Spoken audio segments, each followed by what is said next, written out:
Starting off our coverage with all that's happening in poll-bound Bengal. It's going to be a power-packed Saturday in Bengal. Both Prime Minister Modi and Bengal Chief Minister Mamata Banerjee are going to be in Hooghly district, addressing their campaign rallies ahead of phase 3 polls in the state. At about 1:30 p.m., Mamata is going to be addressing her rally in Hooghly's Tarakeshwar, the seat from where BJP has fielded journalist turned Neta Swapan Das Gupta as its candidate. TMC has pitted Ramendu Sinha Roy against Das Gupta. Following Mamata, Prime Minister Modi is going to be addressing his rally in Hooghly's Haripal Assembly constituency at 2:45 p.m.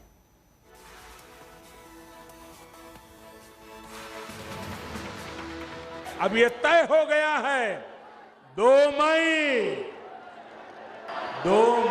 दीदी যাচ্ছে 2 मई दीदी যাচ্ছে 2 मई दीदी যাচ্ছে আসল পরিবর্তন আছে কোনো মায়া নেই এদের কোনো দয়া নেই এদের এরা হচ্ছে স্বৈরাচারী দুরাচারী রাবণের দল এরা শুধু গিলতে এসছে দুর্নীতি করতে এসছে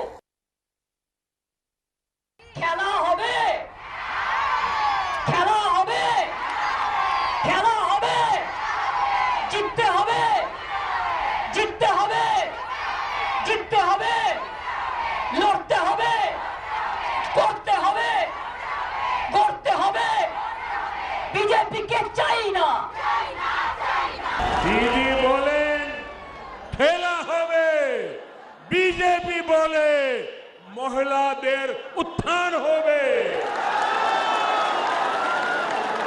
দিদি বলেন খেলা হবে বিজেপি বলে যুব শক্তির সম্পূर्ण विकास होवे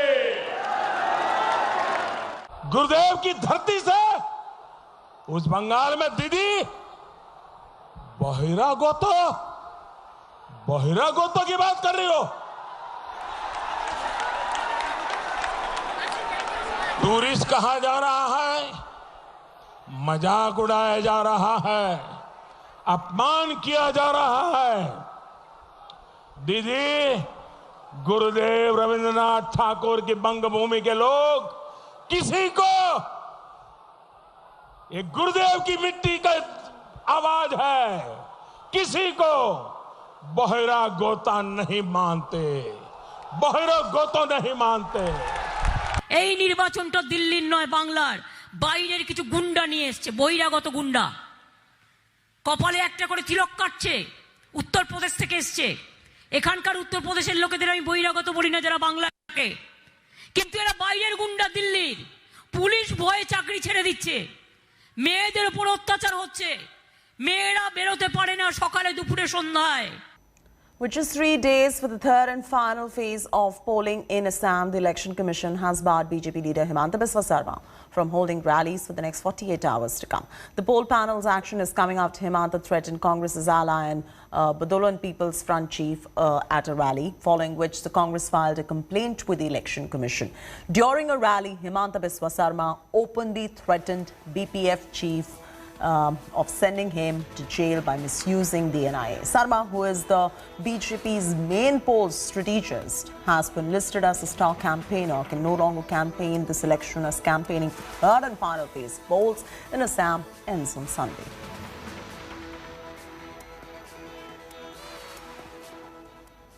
Well, after Bengal, religion-based politics escalates in Assam. Abdul Rahim Ajmal, the son of Congress ally AIUDF founder Bajruddin Ajmal, has sparked a fresh controversy with his remark addressing a rally in Assam's Barpeta. Ajmal Jr. has claimed that the Congress AIUDF alliance is going to be forming a government for those donning a beard, skull cap and a lungi, indirectly referring to the Muslim voters.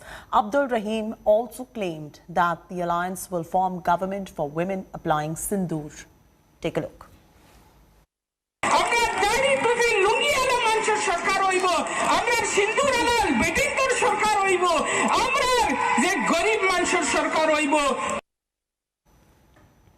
Massive political storm erupted in Assam after EVM was found in a BJP candidate's car barely hours after second phase of polling on Thursday. The Congress has targeted the BJP, demanding EVM's re-evaluation, while BJP calls it opposition's trick.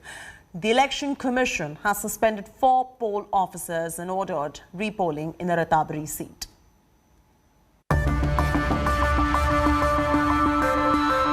Barely hours after the second phase of polling in Assam on Thursday, EVM found in BJP candidate's car. EC orders repolling in 1 booth. This is MLA Krishnendu Pal's car. The Mahindra Bolero with the number plate AS10B0022 is registered in the BJP candidate's name. Pal is fighting for the Patharkandi constituency seat. Locals intercepted the MLA's car after they saw it was carrying an EVM after polling was over in the Ratnabari assembly seat of Assam. Soon the incident exploded into a full-blown political war of words between the Congress and the BJP. जिस Bharatiya Janata party की candidate की गाड़ी से EVM मिले थे, उसके खिलाफ क्या कार्रवाई हुई? क्या वहां दोबारा चुनाव की निष्पक्षता के बारे में, ईवीएम्स के बारे में नहीं जांच होनी चाहिए थी? पुराना स्वभाव रहा है कांग्रेस का, when they are faced with imminent defeat, they start using this kind of result. Just wait and watch as we draw ahead, as we move ahead in the election process. They are going to make one more allegation. I am making a prediction right now. When questioned, Assam Chief Minister Sarbananda Sonowal chose to evade India today. Sir EVM मिला है गाड़ी में, वो आप लोग के candidate का है सर, पाथरकांडी कैंडिडेट कृष्णेंदु पाल का है सर। ये तो आपका पास जानकारी।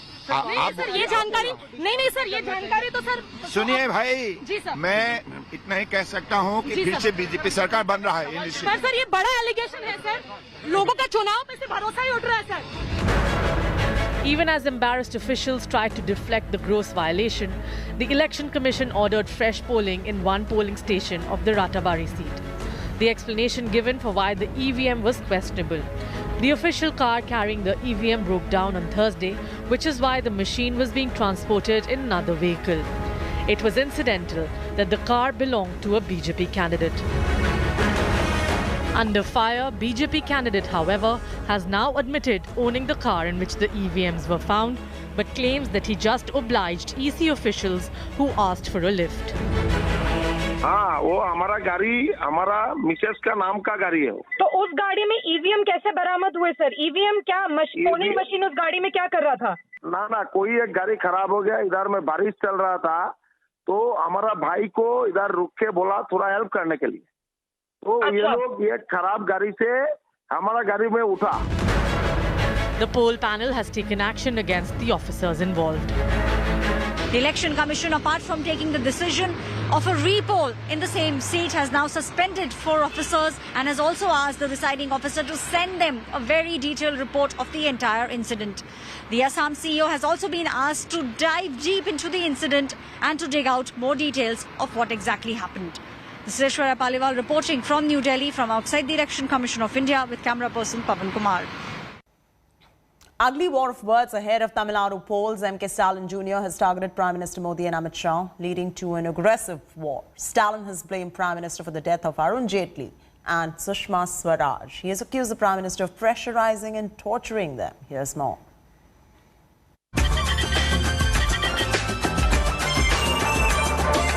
Sushma Swaraj in ஒருத்தங்க இருந்தாங்கம்மா, மோடியோட தொல்லை தாங்காம இறந்தே போயிட்டாங்கம்மா, இறந்து போயிட்டாங்க.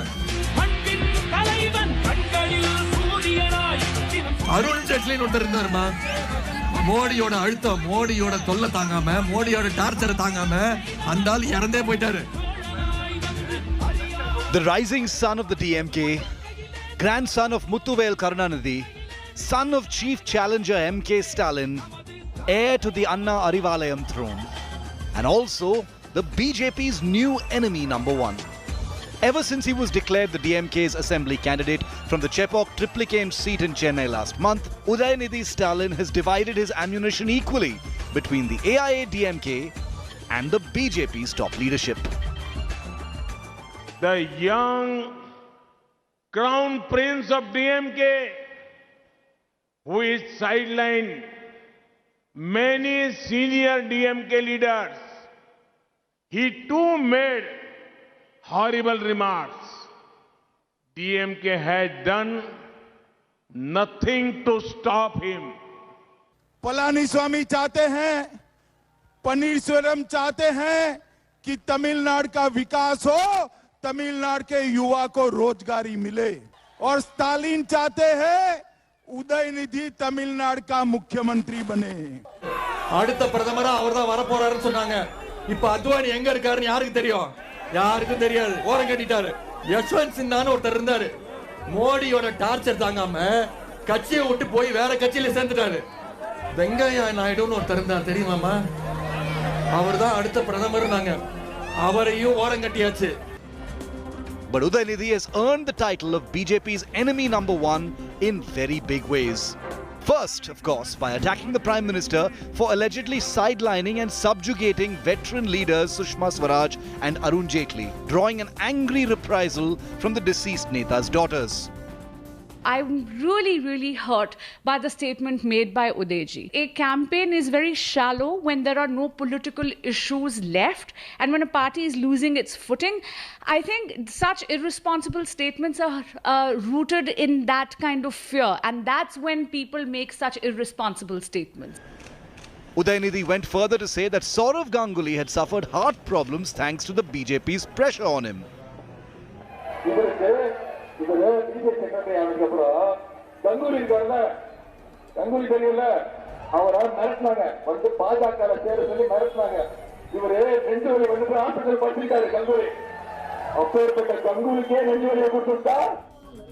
The non-stop salvos have thrust Udaynidhi even more into the spotlight than his own father, M.K. Stalin, who clearly sees benefit from flexing his son's muscle, even as the Karunanidhi family comes under the biggest attack of its lifetime. In Tamil Nadu, the situation is such that senior DMK leaders who work shoulder to shoulder with Kalainar are feeling suffocated due to the newly minted crown prince of the party. Politics does not work this way. In the blockbuster election of Tamil Nadu next week, the battle lines are clearly drawn. Udaynidhi may have drawn stinging attacks on his dynasty status, but he's also drawn some of the biggest fire so far, earning him the title of the BJP's enemy number one in Tamil Nadu. Bureau Report, India Today. India Today's access inside scoop of IT raids on DMK chief M.K. Stalin's son-in-law. Sources have told India Today that the income tax officials suspect that those raided were allegedly assisting in cash distribution during the elections. The IT department did not disclose any details about the recoveries made at the search premises, but claimed incriminating materials on tax evasion recovered, and all of this would be put to analysis. The IT department carried out searches at Stalin's son-in-law house, Arunai Engineering College in Thiruvannamalai, which was founded by former DMK leader Velu, along with a guest house where Stalin used to occasionally stay. The DMK and other political parties have cried foul, saying raids were politically motivated, and the central government was using the agencies like the tax department to intimidate opponents and tarnish their image. The BJP misusing the income tax department and enforcement directorate and CBI, and thereby trying to create confusion in the mind of the people of Tamil Nadu on the eve of election. Now the election mandate is very clear in Tamil Nadu. DMK Congress alliance will emerge victorious, and Stalin will be the chief minister of Tamil Nadu. ஏற்கனவே அதிமுக அமைச்சர்கள் மீது முதலமைச்சர் வீட்டில், துணை முதலமைச்சர் வீட்டில், அமைச்சர்கள் வீட்டில், தலைமைச் செயலாளர் வீட்டில் எல்லாம் ரைடு நடத்தி அந்த கட்சியை மிரட்டி உருட்டி வச்சிருக்கிறாங்க. அதனால தமிழ்நாட்டு உரிமைகள் எல்லாம் பறிச்சிருக்கிறாங்க. ஐடி சிபிஐ வச்சு எல்லாத்தையும் மிரட்டுறாங்க. ஒன்று மட்டும் மோடிக்கு சொல்றேன், இது திமுக, மறந்துடாத, இது திமுக. நான் கலைஞருடைய மகன். இந்த சலசலப்புக்கெல்லாம் நான் அஞ்சி ஒடுங்கிட மாட்டேன். மிஸ்ஸாவையே பார்த்தவன், இந்த எமர்ஜென்சியை பார்த்தவன் தான் இந்த ஸ்டாலின். நீ எத்தனை ரைடு நடத்தினாலும் அதை பற்றி நாங்கள் கிஞ்சிட்டும் கவலைப்பட மாட்டோம். Congress MP Rahul Gandhi has sparked a fresh controversy during a conversation with Ambassador Nicholas Burns from Harvard Kennedy School. Rahul Gandhi asked, why didn't the US say anything on what is happening in India? Rahul alleged that democracy in India is dead, accusing the BJP of capturing institutions of India. The Congress MP has claimed that he did not have a free judicial system and other institutional framework. Rahul even referred to the EVM row where the voting machine was found in a BJP candidate's car in Assam. But may I make a comment? Please. You get I don't hear anything from the US establishment about what is happening in India. If you're saying partnership of democracies, I mean, what's your view on what's going on here? I mean, I fundamentally believe that America is a profound idea. The idea of freedom, the way it's encapsulated in your constitution, is a very powerful idea. But you got to defend that idea. And that's the real question. Mr. Malviya, what does the BJP make of the statement made by Mr. Gandhi? Rahul Gandhi suffers from inferiority complex, and so does the Congress party under his leadership. India today is in a position where it does not need a third-party intervention in internal affairs. We have a robust democracy, we have a robust legal framework, and we have enough and more forums where people can voice their opinion. I don't know what kind of interference Rahul Gandhi is seeking, but it reeks of someone who probably is quite unsure of himself. Welcome back. Maharashtra's COVID crisis continues to worsen by the day. The state has reported over 47,000 cases in the past 24 hours, its highest ever spike since coronavirus outbreak last year. Financial capital Mumbai as well broke its own record after it reported over 8,500 fresh cases on Friday. With this surge, the active cases in the state went to over 380,000 mark. That amounts to more than half of the entire country's active cases. With cases showing no signs of a let-up, Maharashtra Chief Minister Uddhav Thackeray has warned of a relock if cases continue to rise at this alarming rate. The Chief Minister has added that a decision of a statewide lockdown will happen in a couple of days and appealed to all the citizens to follow COVID-appropriate behavior.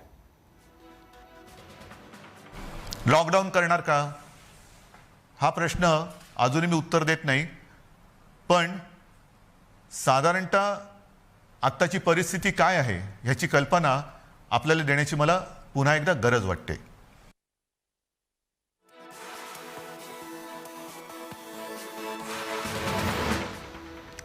Time for a special COVID segment, the good, the bad and the ugly. Here's a complete report. Well, the good news is that the government has now said that one can get vaccinated at any time and any day of the week in the month of April.